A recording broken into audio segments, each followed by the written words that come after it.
하나님 아버지, 오늘도 하루 종일 하나님의 은혜 가운데 살다가 이제 주님 존전의 수요 예배로 우리가 나왔습니다. 하나님 아버지, 오늘도 이 예배 가운데 임재하여 주셔서 예배의 주인이 되어 주시고 연락하여 주시고 은혜도 더하여 주시옵소서.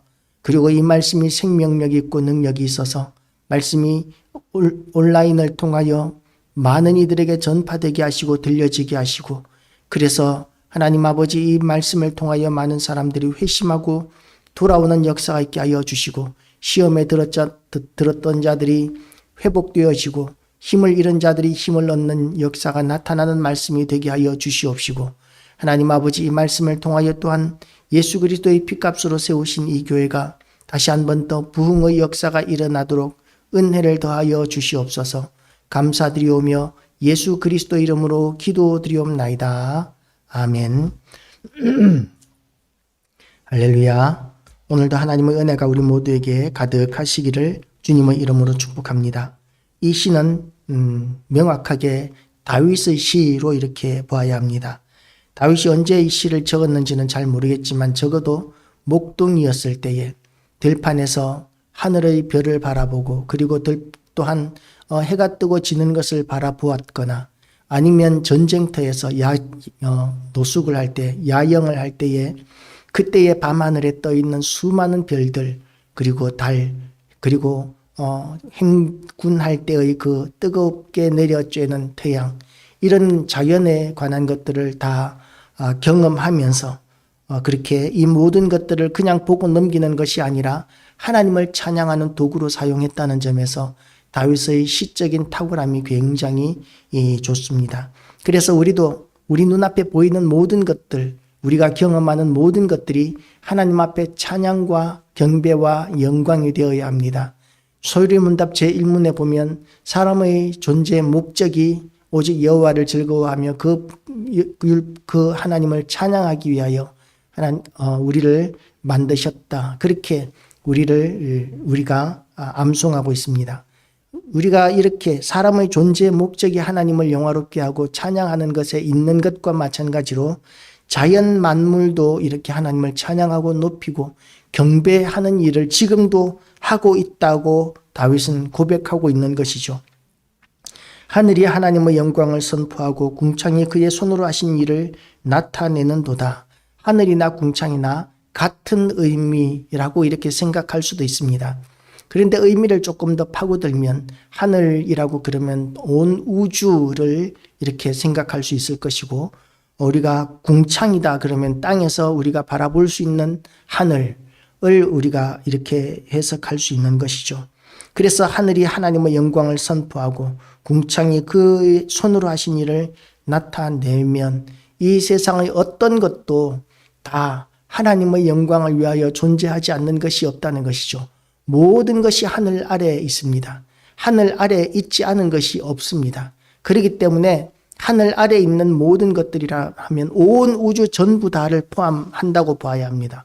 온 우주와, 그리고 이 지구와, 그리고 태양계와 이 은하계와 또 이 대우주, 이 모든 것이 다 하나님의 피조물이고, 그 모든 하나님의 피조물이 존재하는 이유가 하나님을 영화롭게 하고 하나님이 하신 일들을 나타내기 위해서 존재하고 계시는 것이죠.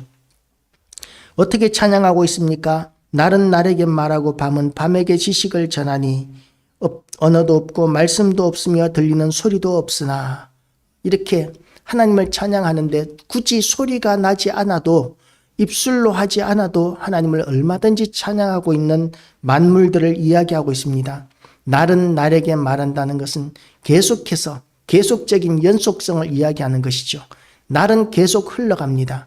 하루가 지나고 이틀이 지나고, 어제의 그날은 오늘의 날과 다르고 내일의 날은 오늘의 날과 다릅니다. 그렇게 날은 계속 다르지만 자기가 그렇게 하던 일들을 그 다음 날에게 계속해서 전달하고 계속해서 하나님을 찬양하도록, 그렇게 전달하면서 하나님을 찬양하는 것이 끊이지 않게 하는 그것이 날이 날들에게 말하고 밤은 밤에게 지식을 전하는데, 그런데 이렇게 전하는 모든 것들이 언어로 하는 것이 아니라는 것입니다.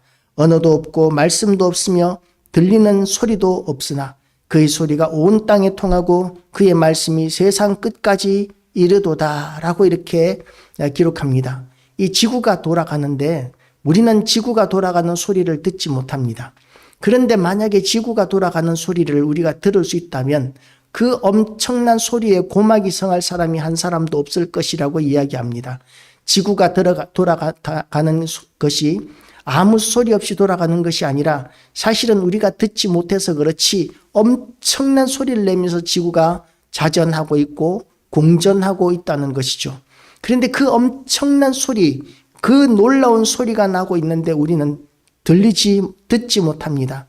그러니까 소리가 없는 것 같아요. 그렇지만 온 땅에 통하고 그의 말씀이 세상 끝까지 이르는 하나님을 찬양하는 일들을 그 큰 소리로 찬양할 뿐만 아니라 또한 하나님께서 만들어 놓으신 그 질서를 지킴으로 말미암아 하나님을 찬양하는, 자기의 자리를 지킴으로 인해서 하나님을 찬양하는 모습이 날은 날들에게 말하고 밤은 밤에게 말하고 그리고 온 땅에 통하고 그 말씀이 세상 끝까지 이르게 되는 이 모든 것들이 전혀 우리에게는 들리지 않는 소리인 것 같지만 그럼에도 불구하고 이 모든 소리가 엄청난, 사실은 우리가 듣지 못해서 그렇지 엄청난 소리가 이렇게 울리고 있고 퍼지고 있고 그 엄청난 소리가 다 끊임없이 울려 퍼지는데 그 끊임없이 울려 퍼지는 그 소리의 목적이 하나님을 찬양하는 것이다 라고 이 시인은 이야기하고 있습니다. 얼마나 과학적인 시인지 모릅니다. 지금이야 이게 전부 다 과학적으로 설명이 되지만 다윗이 이 하늘의 별을 보고 달을 보고 또 태양을 보고 들판을 보고 이러면서 이 시를 지을 때 이 시가 의미하는 바가 무슨 의미인지 정말 알았을지는 모르겠어요. 그런데 과학적으로도 이 모든 소리들이 다 의미가 있고 통하고 그렇기 때문에 이 시가 탁월한 과학적인 시라는 것이죠. 어떤 사람들은 이 시에 대해서 이 기독교 신앙, 우리의 신앙과 또한 세상의 그 과학과 이분법적으로 생각을 합니다. 그런데 과학은 그렇지 않다는 거예요. 과학은 이 과학보다도 더 앞서는 것이 우리의 신앙이고 하나님의 말씀이 과학을 초월한다는 것을 우리는 알아야 합니다. 그래서 과학을 초월하는 하나님의 말씀은 이 변함이 없는 말씀이에요. 이 세상의 과학이라는 것은 계속해서 이렇게 시행착오를 겪습니다. 끊임없이 시행착오를 겪습니다. 그렇지만 이 하나님의 말씀은 영원전부터 시작해서 영원까지 전혀 요동치 않고 변함이 없는 진리의 말씀이라는 점에서 너무나 탁월한 말씀이라는 것이죠. 그리고 그 과학을 초월하는 이 모든 말씀들이 결국은 다 하나님을 찬양하는 그 일을 위해서 존재하고 있다고 성경은 이야기하고 있습니다. 해는 그의 신방에서 나오는 신랑과 같고 그의 길을 달리기 기뻐하는 장사 같아서 하늘 이 끝에서 나와서 하늘 저 끝까지 운행하며 그의 열기에서 피할 자가 없도다. 하늘의 태양이 만약에 오늘은 여기가 갔다가 내일은 저기 갔다가 태양의 궤도가 불규칙하다면 그러면 지구에는 생물이 살 수가 없을 것입니다. 우리가 인공위성을 쏘아 올려도 인공위성을 끊임없이 이렇게 계속해서 에너지를 공급해 주지 않으면 보통 한 2, 3년 지나면 수명이 다하여서 우주로 날아가 버리거나 지구로 떨어져 버리거나 그렇게 되어 버립니다. 그런데 하나님께서 만들어 놓으신 이 우주는 연료도 특별히 필요하지 않고 하나님께서 만들어 놓으신 그대로 아무리 오랜 세월이 지나도 그 자리를 지키고 그 모습을 지키는 그 이유가 뭐냐 하면 하나님께서 간섭하고 계시고 주관하고 계시기 때문인 것이죠. 그래서 하늘 이 끝에서 나와서 하늘 저 끝까지 운행하는 그 태양의 움직임, 지구의 궤도 움직임, 이 지구가 자전하는 시간이나 또는 공전하는 시간이나 이런 것들이 계속해서 오랜 세월이 지나가고 있지만 그 궤도에서 벗어나지 않고 그 속도를 그대로 지키면서 우리에게 하루, 이틀, 사흘, 나흘 그렇게 우리에게 날들을 허락하고 있는데 이 모든 자기가 맡은 자리를 지키고 자기가 해야 할 일들을 하는 이 우주의 모든 것들이 다 하나님을 찬양하고 높이고 경배하는 일을 하고 있는 것이다 하고 시인은 이야기하고 있는 것이죠. 이렇게 자연 모든 만물이 하나님을 찬양하기 위하여 존재한다면 우리의 존재 목적도 하나님을 높이고 경배하고 찬양하기 위하여 존재한다는 것을 우리가 인식하게 되시기를 주님의 이름으로 축복합니다. 우주 만물을 우리에게 하나님께서 다스리라고 말씀하셨는데 우주 만물이 지금 하고 있는 것이 하나님께서 천지 창조해 놓으신 그대로 우주 만물이 하나님을 찬양하고 경배하고 있는 일을 하고 있습니다. 그래서 우리도 그 우주 만물을 담당한 자로서 세상을 맡은 자로서 하나님을 대신하여 통치하는 자로서 하나님을 찬양하고 높이고 경배하는 이 세상을 잘 보호하고 다스리는 것이 중요하고 그리고 또한 그 하나님께서 만들어 놓으신 그 창조의 목적을 따라서 날마다 하나님을 찬양하고 높이고 경배하며 감사할 줄 아는 그런 믿음이 우리에게 합당한 믿음이 될 것임을 오늘 본문은 이야기하고 있습니다. 두 번째로 이 시에서 또한 찬양하고 있는 것이 뭐냐면 율법입니다. 율법. 여호와의 율법은 완전하여 영혼을 소성시키며 여호와의 증거는 확실하여 우둔한 자를 지혜롭게 하며 율법이 왜 완전합니까? 율법을 만드신 이가 하나님이시기 때문입니다. 하나님은 완전하시기 때문에 완전하신 하나님이 만들어 놓으신 그 율법이 모순이 있거나 틀릴 수가 없습니다. 그래서 여호와의 율법은 완전한 것입니다. 그리고 그 율법이 하는 일은 영혼을 소성시키며 여호와의 증거는 확실하여 우둔한 자를 지혜롭게 하며 누구든지 지혜가 필요하거든 후히 주시고 꾸짖지 아니하시는 하나님께 구하라.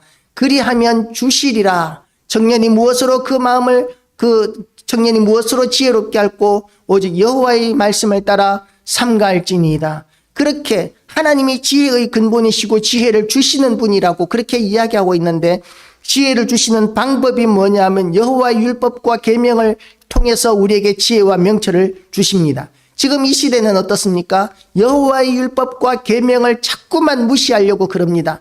옛날 것이라고 그러고 지금은 맞지 않는 것이라고 자꾸 주장하면서 사람들이 자기가 하고 싶은 대로 살고자 합니다. 지 마음대로 행해야 된다고 생각을 합니다. 그것을 존중해 줘야 합니다. 나와 다른 부분들이 있다 할지라도 인정해 주어야 한다고 합니다. 예, 맞습니다. 나와 다른 것들이 있다 할지라도 그것들을 용납해야 할 것이 있습니다. 그렇지만 틀린 것은 틀린 것이라고 이야기할 수 있어야 하는 것도 틀림없는 사실입니다. 그런데 틀린 것조차도 인정하라고 주장하는 시대가 되어버렸습니다. 하나님께서 간음하지 말라, 살인하지 말라, 도둑질하지 말라, 내 이웃을 해하려 거짓 증거하지 말라, 내 이웃의 소유물을 탐내지 말라, 내 부모를 공경하라. 이 모든 말씀들은 하나님께서 처음 이 십계명을 모세에게 주시기 이전부터 하나님께서 아담과 하와를 만들 때부터 시작해서 천지 만물을 창조하실 때부터 하나님의 성품으로 우리에게 주신 율법입니다. 글로 기록된 돌판으로 기록된 것은 모세를 통해서 주셨지만 그 이전에 이미 하나님의 사람들은 이미 하나님의 그 말씀대로 그렇게 지키면서 살았던 것이죠. 하나님의 율법을 본능적으로 알고 살았던 것이죠. 그렇게 하나님의 율법을 따라서 살아가는 사람들에게 하나님께서 지혜와 명철을 주시고 그리고 또한 세상 가운데서 복을 주셨습니다. 그런데 지금 이 시대는 어떻습니까? 하나님께서 주신 이 모든 계명들을 다 구태에 의연한 것으로 여기고 족쇄로 여기고 다 벗어나려고만 합니다. 그런데 벗어나면 어떻게 됩니까? 사람이 짐승과 같은 존재가 되어버리는 거예요. 아주 흉악해져 버리고 아주 타락해버리고 보잘것 없어지고 가치 없어져 버리게 됩니다. 흉해져 버리게 됩니다. 하나님께서 만들어 놓으신 사람의 아름다움은 하나님의 율법을 지킴으로 말미암아 아름다움을 유지할 수 있게 되는 것이죠. 그래서 여호와의 계명을 지키는 자는 여호와의 그 명철해지게 되고 그리고 지혜롭게 되는 그런 역사가 나타나게 되는데 하나님의 율법을 벗어나는 그 순간 우리는 타락하게 되고 악해지게 되고 범죄하게 되고 그렇게 완고하고 완악하게 되어지는 것입니다.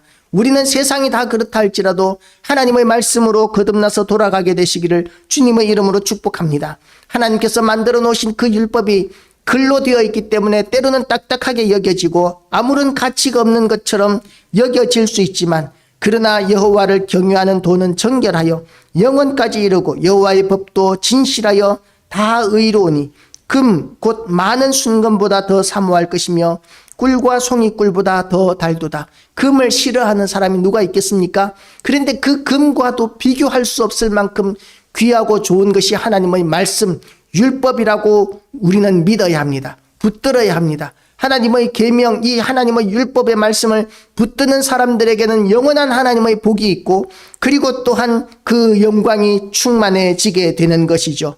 그리고 주의 종이 이것으로 경고를 받고 이것을 지키면 어떻게 됩니까? 상을 받는다고, 그 상이 크다고 또한 말씀하고 있습니다. 율법을 지키는 것이 너무나 당연한 의무입니다. 왜냐하면 하나님께서 만들어 놓으신 질서이고 우리는 하나님의 피조물이기 때문에 하나님의 만들어 놓으신 그 질서를 지키는 것이 완전함을 유지하는 비결이기 때문입니다.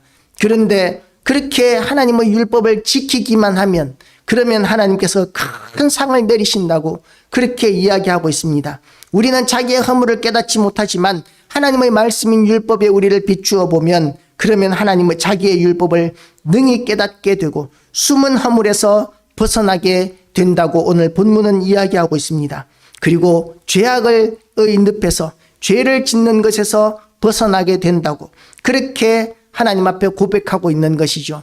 그런 은혜를, 이 천지 만물을 창조하신 하나님의 그 영광을 이 천지 만물이 찬양을 하고, 그리고 이 하나님이 만들어 놓으신 율법이 너무나 완전하고 아름답고 영광스러운 상을 주고 완전한 우리의 길잡이가 되게 하나님께서 우리에게 주셨는데, 이것을 받은 우리가 마지막까지 서원해야 할 것이 뭐냐 하면, 나의 반석이시요 나의 구원자이신 여호와여, 내 입의 말과 마음의 묵상이 주님 앞에 연락되기를 원하나이다. 내 입의 말과 마음의 묵상이 주님 앞에 연락되는 방법이 무엇입니까? 하나님 앞에 기도하는 방법이 있습니다. 그리고 또 하나는 하나님께서 우리에게 주신 이 입술을 통해서, 우리의 몸을 통해서, 우리의 시간을 통해서 우리의 말과 마음의 묵상이 하나님께서 주신 사명 감당하는 데 쓰는 거예요. 복음 전가하는 곳에 쓰는 거예요. 그게 하나님께서 우리에게 주신 사명이고, 그를 통해서 한 사람이라도 생명을 얻게 되고 구원을 얻게 되면 우리는 온 천하보다도 귀한 일을 한 것이라는 것을 믿으시기 바랍니다. 그렇게 우리에게 주신 사명을 다시 한 번 더 이 말씀을 통해서 새롭게 하고, 다시 한 번 더 우리가 새로운 결단을 하는 이 시간 되시기를 주님의 이름으로 축복합니다. 우리에게 사명을 주신 하나님이 얼마나 크시고 영광스러우시고 존귀하시고 완전하신 분이신지에 대하여 오늘 이 본문을 통하여 다시 한번 묵상합니다. 하나님 아버지, 우리에게 사명을 주신 것도, 이 모든 좋은 것들을 주신 것도 다 하나님께서 우리를 사랑하시고 우리에게 상 주시기 원하시기 때문임을 믿습니다. 하나님께서 우리에게 주신 이 시간들을 죽도록 충성하는 자로 남게 하여 주시옵시고, 또한 간절히 원하옵기는 죽도록 충성할 뿐만 아니라 또한 이 땅에서 열매와 결실도 풍성히 보게 하여 주시옵소서. 이 땅에 다시 한 번 더 부흥이 일어나게 하여 주시옵시고, 교회들마다 빈자리가 채워지고 지금까지보다 교회들마다 더 큰 일들을 감당하는 위대한 일들이 일어나게 하여 주시옵소서. 온전히 하나님을 찬양하오며 예수 그리스도 이름으로 기도드리옵나이다. 아멘. 주기도문 하심으로